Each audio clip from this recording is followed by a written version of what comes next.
entire policy. One more audience question. We've sneaked in one more question, and it comes from Carl Becker.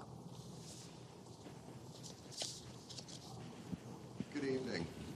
My question to both of you is, regardless of the current rhetoric, would either of you name one positive thing that you respect in one another?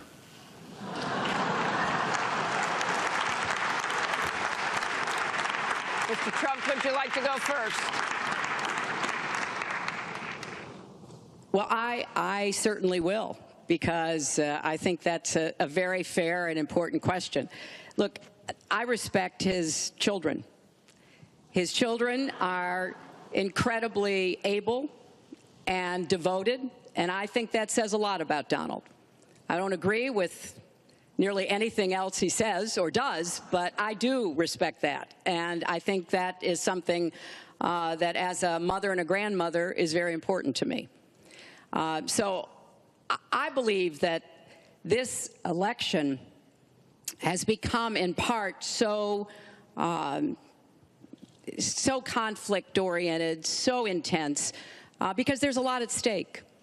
This is not an ordinary time, and this is not an ordinary election.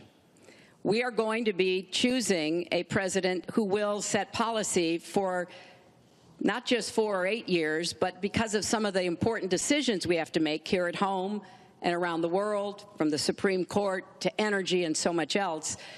And so there is a lot at stake. It's one of the most consequential elections that we've had.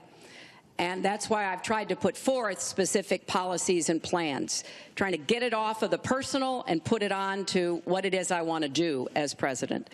And that's why I hope people will check on that for themselves, so that they can see that, yes, I've spent 30 years, actually maybe a little more, working to help kids and families, and I want to take all that experience to the White House and do that every single day. Mr. Trump. Well, I consider her statement about my children to be a very nice compliment. I don't know if it was meant to be a compliment, but it is a great. I'm very proud of my children, and they've done a wonderful job, and they've been wonderful, wonderful kids. So I consider that a compliment. I will say this about Hillary. She doesn't quit. She doesn't give up. I respect that. I tell it like it is. She's a fighter. I disagree with much of what she's fighting for.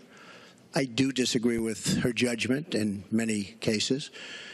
But she does fight hard, and she doesn't quit, and she doesn't give up. And I consider that to be a very good trait. Thanks to both of you. I want to thank both the candidates. I want to thank the university here. This concludes the town hall meeting. Our thanks to the candidates, the commission, Washington University, and to everybody who watched.